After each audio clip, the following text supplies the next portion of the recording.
YouTube, Merry Christmas. We just got back from the holidays, hanging out with the family, feeling great. Today is gonna be a very quick video. I'm gonna hit some cleans. I'm gonna talk about why you should max out more, and we're gonna get after it. We got softball in like an hour and a half, so we're gonna get in, we're gonna get out, we're gonna drop some fire, we're gonna clean some PRs. Let's get after it, let's go. All right, just wanna start off by showing this little duck march here with this front rack position. I like this one. I've been playing around with this one as a little bit of a warm up. So we're just coming in this front rack here, squatted position, get a little deep tier work done here. Good for the hips, good for that front rack, nice and money, good little warm up. You can sit here and march. You can turn this into a little accessory lift if you want to go for like 2 minutes. I just typically go for like 30 seconds just to warm up here. Just working back and forth. You can also do walks with this if you got a little bit more room at Lifetime. We do those at the gym. Little duck walks in this front rack position. They're spicy, they're money. Let's go.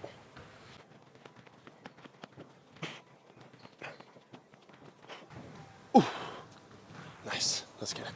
Before we get to our actual hang cleans today, we're gonna do hang cleans below the knee, build up into those. Same thing that we did with the snatches. We're gonna do these garage strength double pump cleans that he was talking about on his story. Just had him on a podcast. He's an absolute goat. If you haven't watched that podcast, you need to. So we're gonna go here. I'm gonna strap up everything in the warm-ups just to get more used to these straps. If I really start to hate it, I'll take them off when we get heavier. But I enjoyed them for the snatches. They started to feel a little bit better with the snatches. I think it's mostly my front rack position that I don't like with the straps, so we're gonna try and build that up.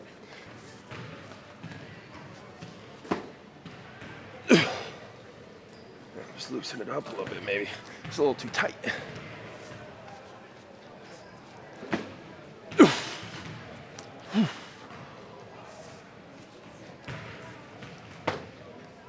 There we go. Get a little bit more rhythmic with those. Keep ripping.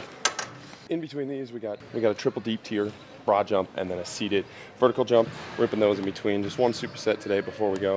I'm gonna loosen up these straps here and rip. Let's go.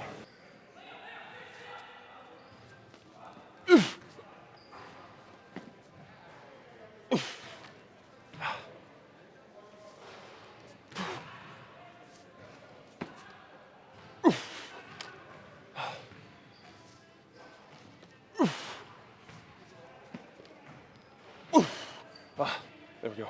Probably 2 more sets of that.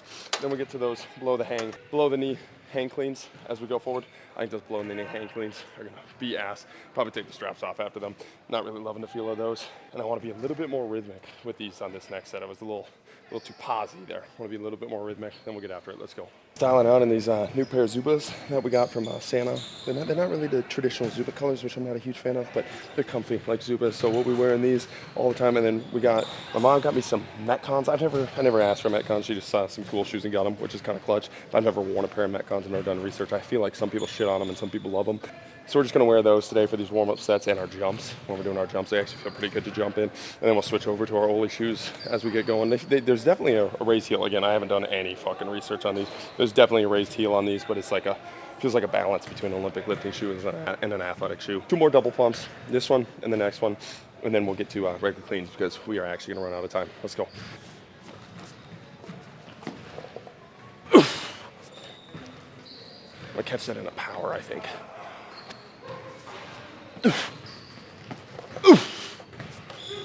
Now a little bit more hips. Let's go. Easy. 1 more, then we'll get to actual cleans. All right, forgot to record the jumps on the camera, so I'll show you iPhone style here.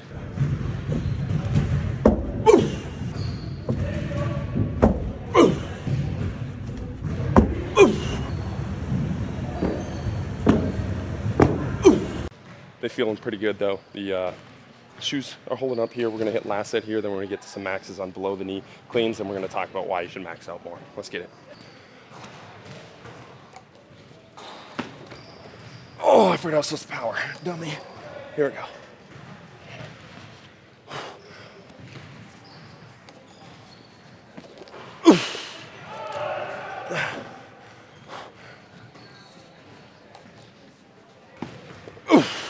All right, let's get the maxes. Let's go. All right, so before we max out, we're gonna rant out on why I think you should max out more.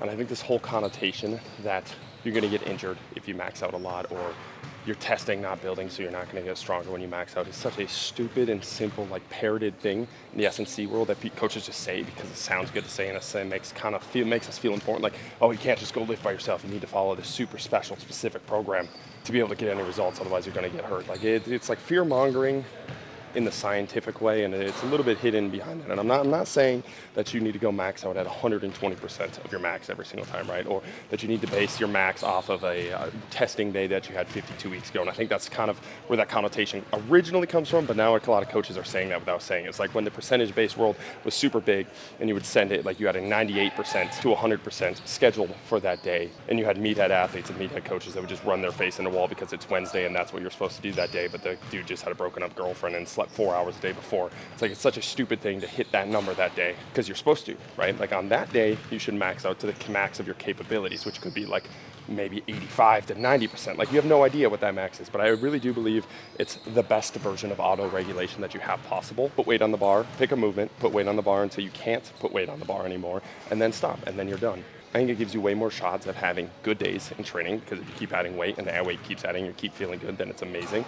And it eliminates the stress of having a bad day because you have more options. Like if you fail on, let's say it's Tuesday, big squat day that you're supposed to have programmed in traditional sense, if it's a max out day and you fail that max out day, a lot of athletes will be crushed and think that their program's not working when it could have just been a completely off day. There could be something different about the platform that you didn't like. You could be catching a cold. You could have just ate something different. Maybe the mindset just wasn't there that day. I've had plenty of those days where everything should be perfect, but the mind's just not there. I don't feel like maxing out. And then the very next day, I feel fucking amazing and ready to get after it, right? So it eliminates the pressure of having a bad day. It gets rid of this connotation that you need to peak to perform, and I really do believe that helps athletes' confidence level. Like on any day you can set a PR, on any day it could be your best day. And the more that you prove to yourself that on any day it can be your best day, the more your confidence as an athlete grows because you can walk out on the field regardless of what's happening in your life and know that you can perform. And if you don't perform that day in the weight room, you know you have tomorrow to perform and get after it in the weight room, and it doesn't crush you as much, right? So I do believe there's a massive psychological component there, but I also believe there's a great physiological stimulus to learning how to move heavyweight and just moving heavyweight in general. I think that gives you a massive stimulus. I get stronger, I feel better, feel much more confident in my body's ability to perform and in my program, which I think is a huge component too. Like having faith in your program because you were getting data points to show that it's working consistently rather than every 12 weeks or every 50 weeks. I think a lot of athletes and clients fall off when you have them programmed for those massive 1 rep max days, especially when those 1 rep max days don't go according to plan, which many times they don't. And that has nothing to do with your program working or not. Speaking of your program not working, I think building up to a heavy set of maxing out every single day in your program, be a great indicator if your program's working or not much quicker. Like if you're going 3 weeks without a single PR, 3 weeks without a single day in your program, you're probably overshooting in something. There's probably something off in your program, and you can fix it much quicker. You can fix it in 2 weeks. You can fix it in 3 weeks. You can make those little tweaks in your program, and you can start to learn yourself and how you operate with a certain program much better than if you're waiting 12 weeks, you're waiting 20 weeks, you're waiting 24 weeks. You have that 52-week cycle, peaking all for one great day, right? So I just think there's a lot of benefit in maxing out, building up to something heavy in your workouts every single day. And as you get heavier and as you get stronger in your workouts, you're gonna have to be more creative with what that max out is, especially on your off days. I had one the other day where I was just not feeling it, and it was a shoulder press day, so I was like maxing out the shoulder press, but that didn't really give me the dopamine hit that I wanted. So then I programmed a side bend, max rep side bend, right? So they can add a bunch of different variations. Will's amazing at adding in different variations. Of course, Oli lifts, be able to hit a new PR that day, but I do believe there's a lot of psychological benefits and physiological benefits to 1 rep maxing. And I think when coaches tell you there's not, I think it's a little bit of safeguarding their own program and fear mongering to be able to drive more program sales to what they do, because you need to follow their 12-week program to hit a PR. I think that's silly. I think there's a lot of PRs to be found in the weight room without those special programs, right? So, all right, let's get after it. We're only going to hit ones because we got about 10 minutes before we got to go. We're going to make this fast. Let's go.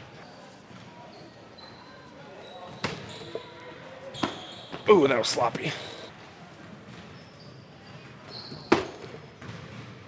There we go. Talking all that shit about maxing out, and then we're going to run out of time and not be able to max out today, but we're going to try our best. We're going to rush this. Let's go. Let's go. All right, less words, more maxing. Let's get it. Oh, let's go. It's going to get heavy quick. Let's go.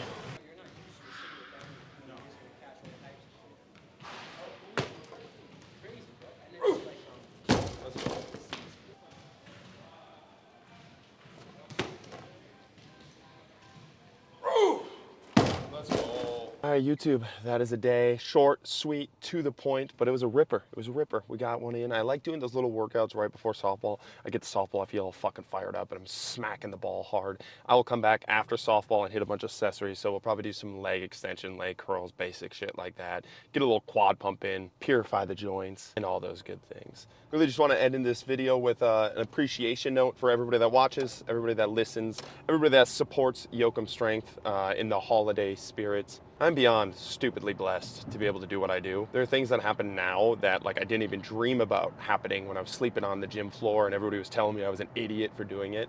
And all of that is because you guys listen to my dumbass talk and you guys listen to my dumbass rants on social media. You guys, especially some of you guys which have supported since day one, since there was literally no reason to support at all. There were some of you guys that were listening from day one, supporting from day one, buying programs from day one. And I just want to say thank you. All I ever wanted to do with this stuff was like just write and get some of my thoughts out there.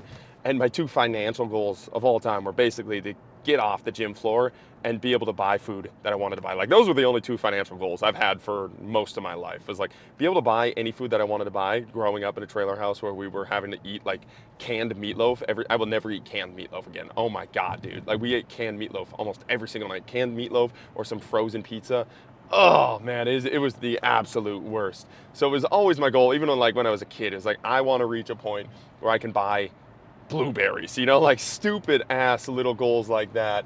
And those were goals that fueled me for the longest time. Powerful goals. And the only reason that I've been able to reach those goals, the only reason that I've been able to get my blueberries is because of you guys. The only reason I don't have to eat canned meatloaf again or sleep on the gym floor ever again is you guys looked at a long-haired meathead and been like, yeah, I want to buy his program. He has something to say. So again, from the bottom of my heart, I appreciate that. I wouldn't change anything. It's not a fucking soap opera. When I tell stories about the past, it's not a soap opera to feel bad about that. It's like I would not change a single thing. The perspectives I've gained from all of the moments of my life, like even the very worst moments, I would never ever change. I'm not saying I wish it upon anybody else, but I would never change those moments for myself. I would never change or fast forward or skip any of those parts because they've all allowed me to get to this point. So none of it's this soap opera, just stories, man. It's just stories that I've learned lessons from and stories that I've got a lot out of, and I think humans learn through stories. I personally learn through stories very well. I like telling stories a lot. I think in the same way memes are a great way to share information, stories are obviously a great way to share information. So whenever I talk about this stuff, it's literally just because it's a story that can share, hopefully provide value to somebody listening. And again, as I age in the field, I'm only 28, all right? Let's chill out on the whole aging thing. But as I age, I realize the younger and younger clients, like 18-year-olds and 16-year-olds are now following, and they need to hear the stories, and they need to hear what it takes, and they need to hear where you started, because otherwise they just look up to people in the same way that I looked up to DeFranco. And when DeFranco was telling me stories of where he started, I would have never known that when I just followed his page for the first time and saw that he had made it. I would have just assumed he was a millionaire from the very start. As I go forward in the field, I realize I have to not relate, but bring it back to what are the lessons that I needed to hear when I was 16? What are the lessons that I needed to hear when I was 18? That's not to say every age group can't get a lot out of it, but I think there's a lot less impact. I don't even know if that's true, but there's a lot less impact you have on average on the typical 30-year-old. Like the 30-year-old has life for the most part figured out, or at least in their perspective figured out, and you're not going to have radical shifts in their thought processes. But when you're working with a 16-year-old, you're working with an 18-year-old, you can drastically alter their life for the better, ideally, when they're at that age by providing stories and providing information and showing them and telling them what it takes and the setbacks and the holes that you're going to fall through and the things that it's going to take to get there. And I don't even know how I got on this rant, but again, just want to say a Merry Christmas. I appreciate you guys watching, appreciate you guys supporting the channel, and we will be back. Need to rip some more weight tomorrow. Let's go, keep chopping wood.